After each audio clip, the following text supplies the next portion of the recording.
Welcome back, everyone. Today I have a review for War for Cybertron Siege Leader Class Shockwave. He's officially number 14 in the War for Cybertron Siege toy line.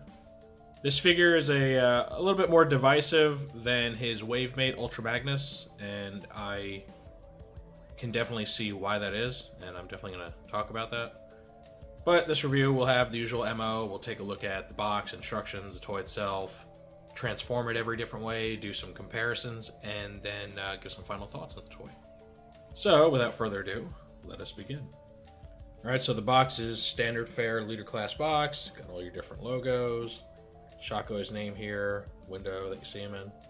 Purple background, because, Decepticon. Look over here, you have Shockwave, and it's just his base robot mode.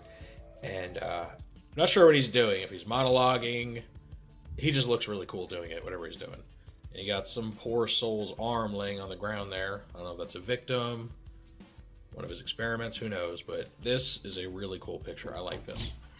All right, so we flip around to the back here.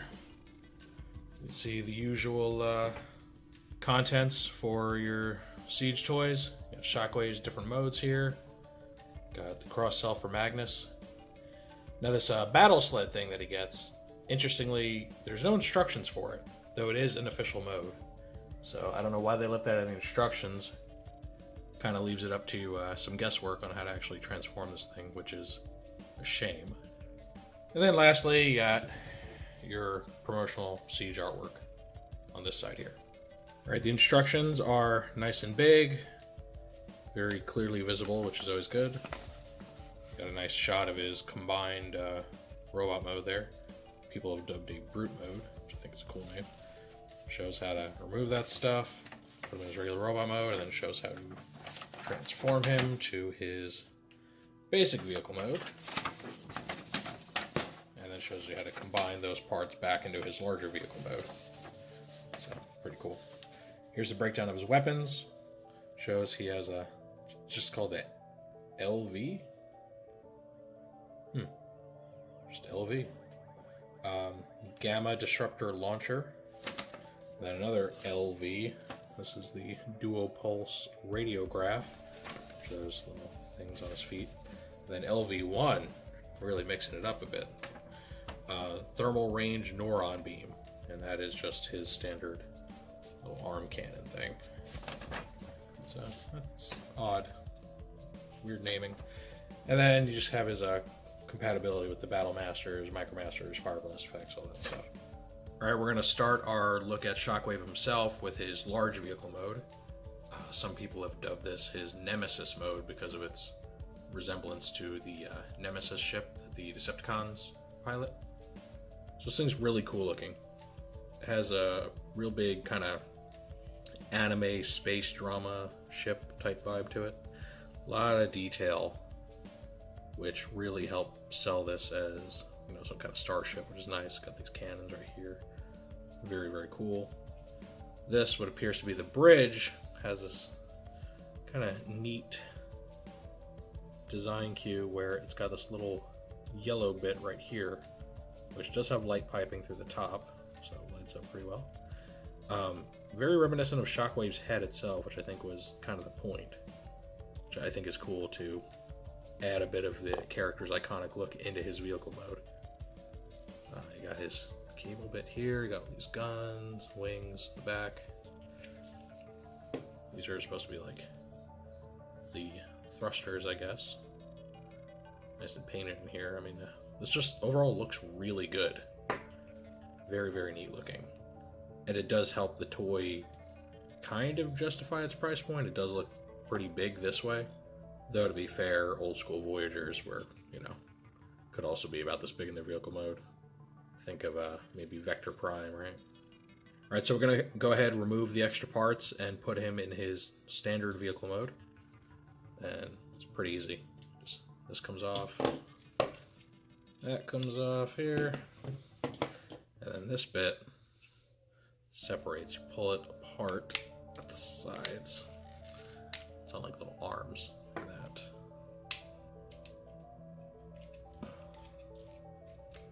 There you go. And it just comes right off. Set these aside. and this is his more basic little Starship mode. So really it's just a pared down version of the other mode. One thing I didn't point out, he has this cool little landing gear bit here, so you can set it down, display it, it's nice and level. Now for anyone that knows Shockwave, familiar with him, they know that his classic mode is like a space pistol. And while this technically isn't that, it's not marketed that way because of Hasbro's modern reluctance to have any kind of like toy guns, even though, you know, a giant purple space pistol is hardly a realistic gun. They pulled the same trick that they did with their Titan's Return 6-shot, where, you know, this quote-unquote spaceship can be slightly modified. Put away the landing gear, flip these down. Oh look, it's Shockwave's blaster mode. So, you know, really appreciate it. Definitely props to the design team for including that. So for comparison's sake, I have the MP29 Masterpiece Shockwave, just so you can see how well this new toy pulls off that blaster mode. So the major design cues are there. Like the barrels are, you know, very similar in shape. The handle, you know, is kind of a long handle with silver accents on the side, just like here. The little stock bit in the back is very different. It doesn't have any kind of sight or scope on it. It does have the big obvious Shockwave feet sticking off, which is unfortunate. And then the only other big difference is his little cable thing, whereas it's supposed to kind of be on the side like this and then go forward onto the barrel. This toy isn't designed to have like a 5mm hole in the same area for the cable to plug into, so it can't really do the same. I guess you could make it stretch all the way up front to the one in the middle, but it doesn't quite look the same, and don't really like bending the cable that way. It is rubber, so I imagine as it ages it will not hold up as well. Stresses. So up to you if you want to fan mode it a little bit, but I think it's perfectly serviceable as is. Alright, now we're going to transform Shockwave into his robot mode. I've already done the steps of folding in the fins and putting his landing gear away. So the first thing you want to do, you want to open this part up, kind of get your fingers in there, and swing it open like that. That frees his arms to allow them to come down to a more natural position, like so. Close this part back up, bring it down, and plug it into his backpack. His little cable bit here, unplug it from that bridge, plug it back in to his blaster arm. Create that classic look. Alright. The legs, you're gonna separate this bridge. Get some better lighting here. Take that off. You're gonna pull the legs apart, and they're on kind of a Combiner Wars style accordion, like that. Brings you back a few years, huh? Alright, and these rotate around. I'm gonna push them in until they're firmly in place on the insides of his lower legs there. Spin them around above the knee there. And lastly, you just pull his chest down, flip out Shockwave's head, push it back in, make sure everything tabs in, and here you go. Classic Shockwave. And this is the first really Generation 1 accurate Shockwave toy we've gotten since, you know, the original one. Again, leaving out the Masterpiece. He looks absolutely gorgeous. They decided to use a color palette which is closer to his original toy and Marvel Comics appearance than the cartoon. The cartoon had kind of a lighter color palette. He's got full articulation, bends at the waist, head is on what appears to be a ball joint. Combination hinge and swivel on the shoulders, bending elbows. His fists do turn, they turn a little higher up on the wrist, which looks a little odd This turns too. I'm not sure why you would turn it, but you can. Hinge and swivel on the hips. Up and down motion is ratcheted. So nice and sturdy. Thigh swivel, ratcheted bending knees, and feet that have ankle tilt, which is pretty standard for Siege across the board there. So yeah, your first decent chug Shockwave. You gotta love it. He looks absolutely gorgeous. All right, I'm bringing out the MP Shockwave again, just so you can see how they compare in robot mode. And in this mode, Siege Shockwave is much more accurate to the classic design. Everything lines up the same way as far as the details. He's got his backpack, got the little power cord or whatever that runs, from his back to his cannon there. Legs, have pretty much the same design cues. He has these big heels that come off the back that the Shockwave really doesn't. But, chest design, head design are overall the same. Again, the Siege one is cast in a much darker color palette than this guy, though the first MP Shockwave goes off of like a character model design or something for his coloration. He was actually quite a bit darker than this in the cartoon. They have an MP29 Plus, which just came out, that's a bit more accurate to how he's supposed to really look. But yeah, I think this guy does a fantastic job of being Shockwave at a smaller scale. And for the toy purists out there, he really does a better job of keeping to the more traditional color scheme. So, pretty good. All right, one thing I want to point out real quick is that Soundwave's head has this really nice light piping. The piping actually comes through the top, which makes it a lot easier to get light shining through, especially since the backpack would block anything from behind. I don't have a light to shine directly down, but you can see like this, creates this really nice glowing effect on his eye, shines very brightly. So that does look very nice. Now we're gonna go ahead and look at how to actually assemble his little space sled mode thing. All right, so to make the sled, first you wanna remove these outside pieces from the cannons, like that. You're gonna fold their wings in all the way, both of them. Turn this guy over. And what you want to do is flip those in like that. Bring it back right side up. And you are putting this peg right here for each one of these. Sorry, not the middle one. This one.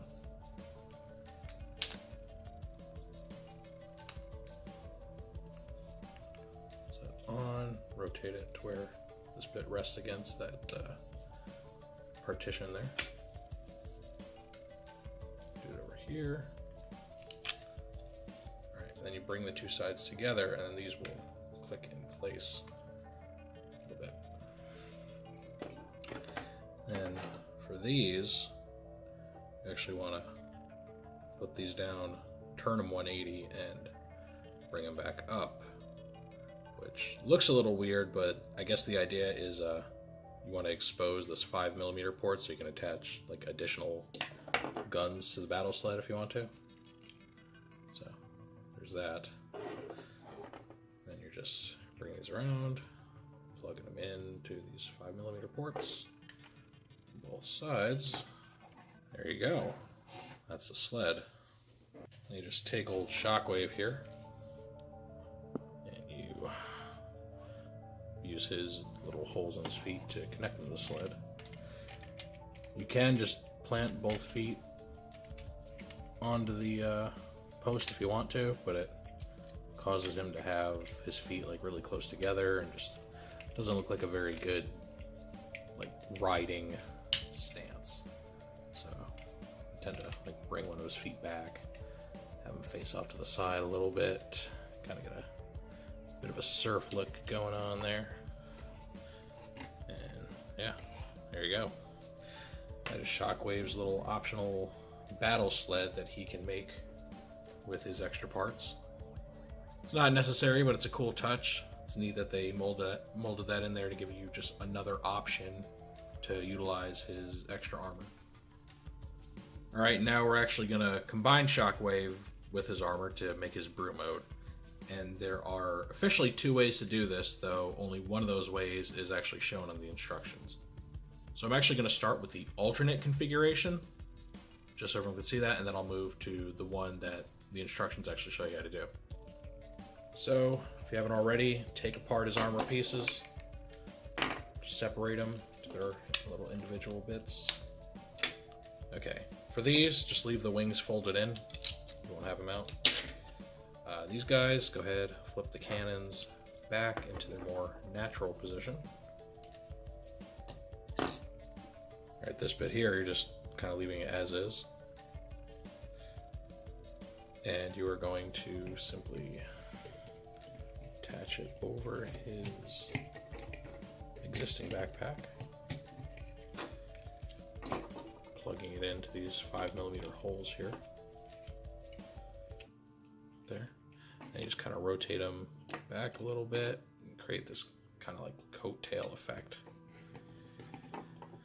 Now this, to me, is like the most functionally useless part of this brute mode. I really don't know what it does. It just gives him a bigger backpack and coattails. Doesn't really add anything functionally, but I don't know.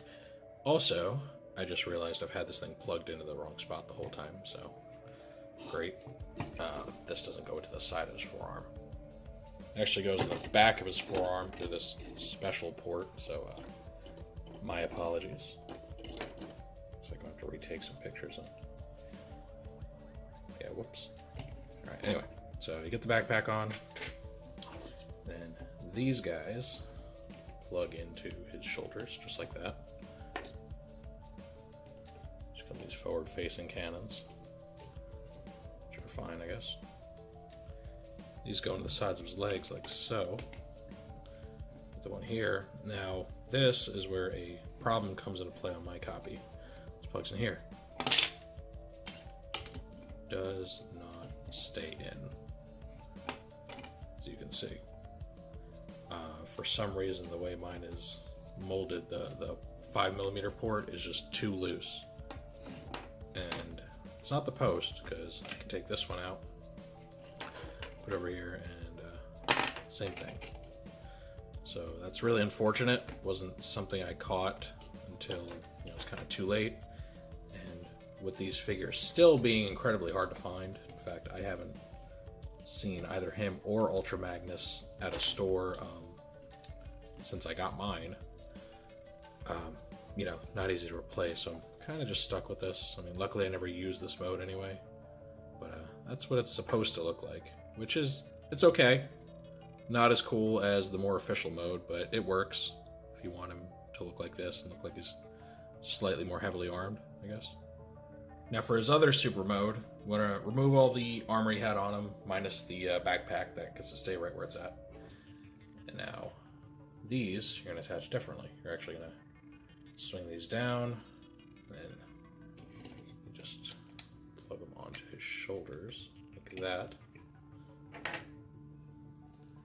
Same thing with this guy. Flip it around, and you can see they have a 5mm post which plugs into the holes in his shoulders here. And boom, becomes a forearm monster. Look at that. That is really cool. And then you give him kind of these booster boots. You just attach them to the bottoms of his feet. Plug in nice and solid. And they actually have this little tab on here to make sure that they line up straight with his toes. It's not like pointing up to the side or anything. And this is his more recognizable brute mode. And holds together a lot better than the other one. Especially with the issue I have with his port there. Makes him slightly taller, much more imposing looking.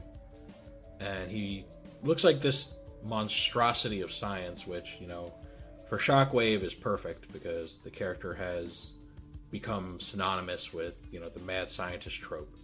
Which, fun fact, that wasn't originally part of his personality. That actually came about when Dreamwave did their take on Generation 1, made him a mad scientist, and that personification just kind of stuck. Originally, he was just a bad guy that did everything through cold, hard logic. So, fun fact there.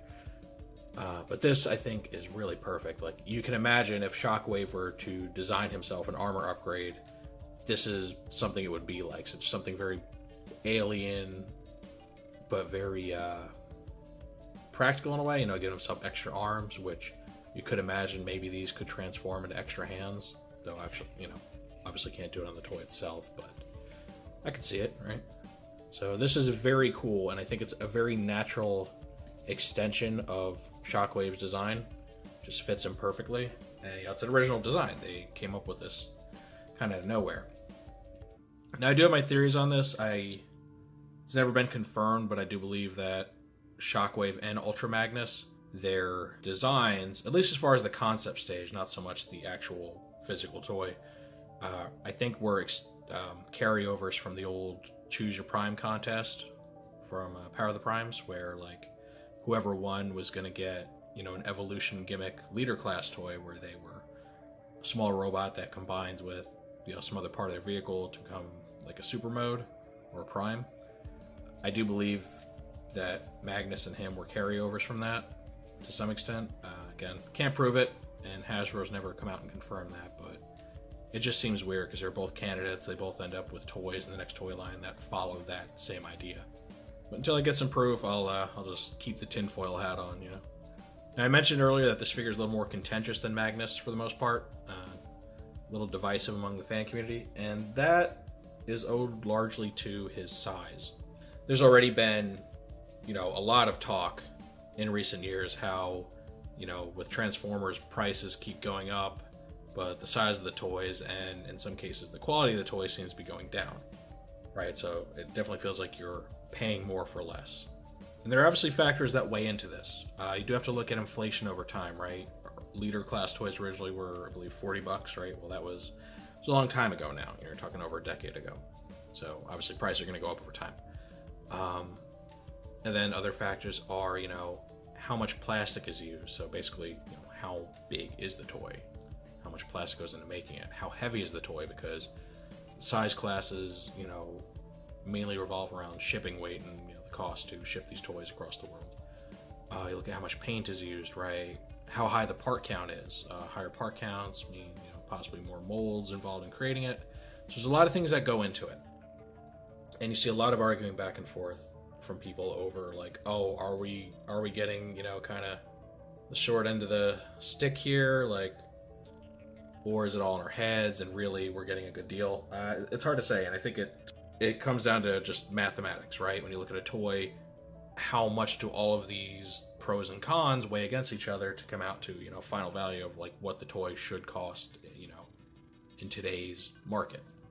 Everyone's got their own opinions on that, and, you know, without some kind of insider knowledge for how much each little bit actually costs, I don't know if we can, you know, really determine it. But I do want to kind of point out some things, compare him to some other toys, just so you can get an idea of kind of how far leaders have fallen over the years. Here's Voyager Megatron from the same toy line. He's a whole size class smaller than Shockwave. But you can see that even with Shockwave's little booster boots on, they're like head level, they're the same height. So that really calls into question, like, well, how much of that extra bulk really make up for the fact that this guy really is tiny? I mean, without his added gear, he's about the size of a large deluxe. So you really got to wonder there. You know, when you have something that's from the same exact toy line that is the same size as this dude, that's $20 more. It just, I don't know. Yeah, it really raises some eyebrows. Okay, so this is a leader class from Revenge of the Fallen toy line. So, 2009, this was 10 years ago. This is a leader class toy from just the previous toy line, Power of the Prime. So, about a year ago, right? You can see, stands about a head shorter, maybe not even, than Revenge of the Fallen Optimus. Got, yeah, pretty significantly lower parts count, much more hollow parts, right? Like these inner thighs here. You'll see on this guy, there pretty much are no hollow parts. Toys were very robust back then. And this dude is heavy compared to this little thing. And here we have old Shockwave, who is just way smaller than either of them, especially if you're only going up to his, his head. He's just absolutely trumped in size by these guys. And the problem with this is that this dude was $40, this one was $45, and then this guy is $50 MSRP. So you can see how people really feel like they're not getting their money's worth. When you look back at this thing, it came out 10 years ago. So inflation over 10 years, sure, but when you look at how massive this is, how many parts, I mean, he's got gears in here, all kinds of little panels. He can combine with a Jetfire toy, spring-loaded action features. It's really hard to imagine that we're not being taken advantage of. And again, not throwing out accusations because I don't know, but I can definitely understand the sentiment, and it's hard to escape that sentiment. It does feel like, despite all factors, Shockwave, they're really stretching out the price point here. I think he would have been better off as a Voyager. Even if it meant him coming with, less accessories, people would have been a little happier than dropping $50 for a tiny little Shockwave. And that really sums up Shockwave. This figure is an amazing toy. This is the best Soundwave we've gotten in a long time. He comes with accessories that give him a really cool vehicle mode, a really awesome super robot mode. I'm in no way saying this is a bad toy. The only issue I have with him, again, is that weirdness in his left leg there, which hopefully is just unique to my copy. Surface detailing is amazing. The paint applications are really, really nice. You got his battle damage on these shoulder bits here, on the bottoms of his feet. Just looks very, very cool all around. The only downside is that I have a hard time justifying his price point. He's so great, but I don't think he's $50 worth of toy. I could see him being like a Voyager on the high end, like what Voyagers used to be, not the tiny things they've become. Or somewhere in between, right? Maybe, if $30 isn't enough to fund this toy, maybe $40. And I get that Hasbro has their price points, but they've shown recently that they're willing to go outside that a bit. You had Nemesis Prime for Power of the Primes. He wasn't a leader, he was bigger than that. And it's a few dollars more. It came in a regularly sized box. But, if you want to get technical and you're like, oh, that was a special toy, look at the Commander class Jetfire. They made a new size class just so they could get Jetfire in the right scale. So, they could have done the same thing for a toy like this, right? Put them at $40. I think 40's worth it in today's day and age. I think that would have been fine. But at the end of the day, I also can understand why a very big company like Hasbro would not go through that trouble just to appease, consumers on this one toy. Much simpler for them to just throw it out there at an established price point and just hope people are desperate enough for a good Shockwave to buy it. They got me, right?